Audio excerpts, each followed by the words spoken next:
విజయం స్కూల్లో ఘనంగా స్వాతంత్ర దినోత్సవ వేడుకలు. గ్రేటర్ విశాఖ కొమ్మాది విజయం స్కూల్ ఆవరణలో 78వ స్వాతంత్ర దినోత్సవ వేడుకలు గురువారం ఘనంగా జరిగాయి. ప్రిన్సిపాల్ డాక్టర్ కె విజయలక్ష్మి గారి ఆధ్వర్యంలో జరిగిన ఈ వేడుకలకు ముఖ్య అతిథిగా విశాఖ విద్యాశాఖ regional joint director RJD B Vijay Bhaskar గారు హాజరై జాతీయ జెండాను ఎగురవేశారు. అనంతరం విద్యా క్రీడా పోటీల్లో విజేతలకు జ్ఞాపికలు, మెడల్స్ను ముఖ్య అతిథి చేతుల మీదుగా అందజేయడం జరిగింది. ఈ సందర్భంగా విద్యార్థులు పలు దేశభక్తి గేయాలను తమదైన శైలిలో నృత్య ప్రదర్శనలు చేసి తమ దేశభక్తి చాటుకున్నారు. ఈ సందర్భంగా ఆర్జేడీ బి విజయ్ భాస్కర్ గారు మాట్లాడుతూ, భారతదేశానికి రాజకీయ స్వాతంత్రం కాదని, ఆలోచనలో చేసే పనిలో మంచి వ్యక్తిత్వం కలిగిన జీవన విధానంలో కూడిన స్వాతంత్రమని కీర్తించారు. బ్రిటిష్ వారు 54 దేశాలకు స్వాతంత్రం ఇస్తే భారతదేశం మాత్రమే సరైన నిర్మాణంలో బలమైన దేశంగా ఎదిగిందని తెలిపారు. అందుకు కారణం మన దేశ నేతలు ఉన్నతమైన వ్యక్తిత్వంతో చేసే పనులేనని వివరించారు. నీ హక్కులని నువ్వు ఎంత ఇష్టపడతావో ఎదుటివారి హక్కులని అంతే గౌరవించాలని ఆర్జేడీ విజయ్ భాస్కర్ విద్యార్థులకు సూచించారు. అనంతరం ముఖ్య అతిథిని స్కూల్ యాజమాన్యం ఘనంగా సత్కరించారు. Our national flag is our pride.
जैसा प्यारा मिले चले गीत असा जो मधुर तरह हो बने तले सुर का दरिया कर के सागर में मिले बदला रूप लेके दर्शन बोले बोले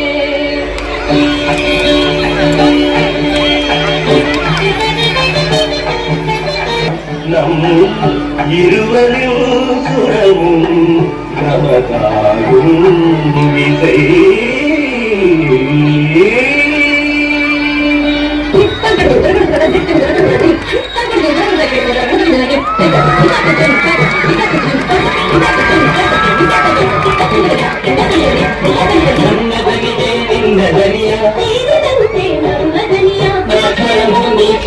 സംഗമമൈ എന്റെ സ്വരവും നിങ്ങളുടെ സ്വരവും ഒത്തുചേർന്നു നമ്മുടെ സ്വരമായി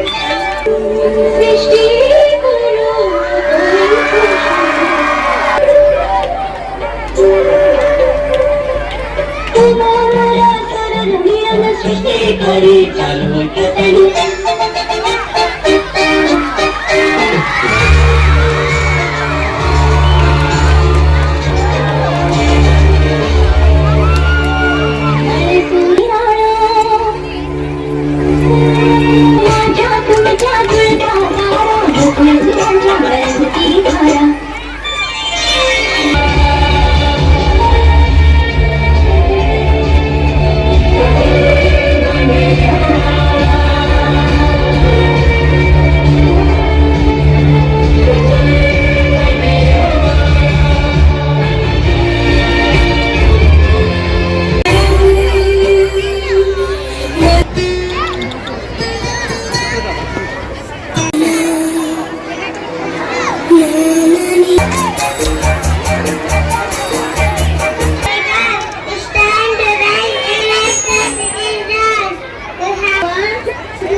जो शहीद हुए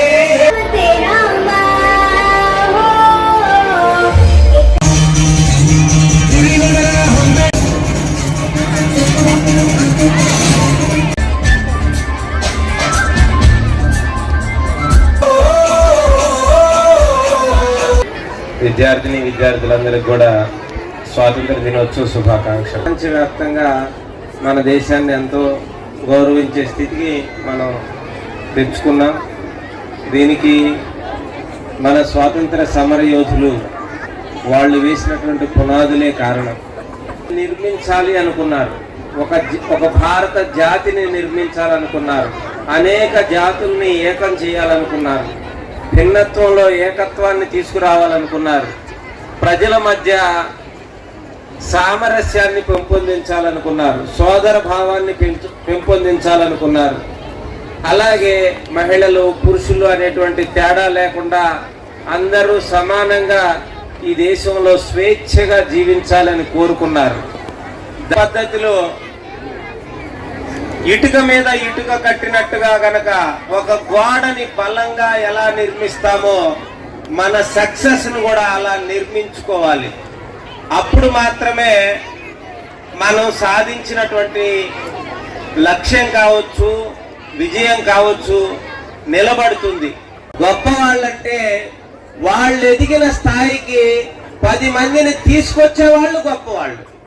అలా నిజంగా స్వాతంత్ర సమర యోధులు వాళ్ళు సరైన చదువు ఉండాలి, రేపు సరైనటువంటి పని ఉండాలి, ఉపాధి అయినా ఉంటే బాగా అవసరమే. డ్రైవర్ లేకుండా ఎవరు ఇక్కడికి రాలేరు, ఏ ఆటోలు లేకోకుండా డ్రైవర్కేమో నా ఉద్యోగం నాకు ఎంత గొప్పదో నా డ్రైవర్ కూడా అంతే గొప్పది, అంతే ఆ ఉద్యోగాన్ని గౌరవించాలి. మనం ఇక్కడ మనం పని చదువుకుంటున్నారు అని అంటే చదువుకుంటున్నావాలని కోరుకోవటం అని అంటే ఎవరికి నేను ఒక్కళ్ళే పైకి రావాలి అని కోరుకోవటం అని అంటే ఐలాండ్ లాగా మారిపోవటం అంటారు, దాన్ని టీవీ లాగా మారిపోతారు. వాళ్ళ చుట్టుపక్కల ఎవరు ఉండరు. మన స్కూల్ అంటే నోరు మూపిచ్చేది కాదు, నోరు తెరిపించేది స్కూల్. మాట్లాడైన దేశంగా నిలబడగలిగింది. ఎందుకనంటే మనకి సరైనటువంటి నాయకులు లభించారు, సరైనటువంటి నిర్మాణం చేయించారు మన చేత. కాబట్టి ఈరోజు భారతదేశం ఒక బలమైన దేశంగా నిలబడగలిగింది. మరి ఆఫ్రికా మంది విద్యావంతులైన తల్లిదండ్రులు ఉంటారు, వాళ్ళు కూడా పిల్లలకి స్వేచ్ఛ స్వాతంత్రాలు ఇచ్చి మాట్లాడాలని కోరుకుంటూ నాకు ఇచ్చిన అవకాశానికి ధన్యవాదాలు తెలియజేసుకుంటూ మీ అందరికీ మరొకసారి స్వాతంత్ర దినోత్సవ శుభాకాంక్షలు తెలియజేస్తూ ముగిస్తున్నాను.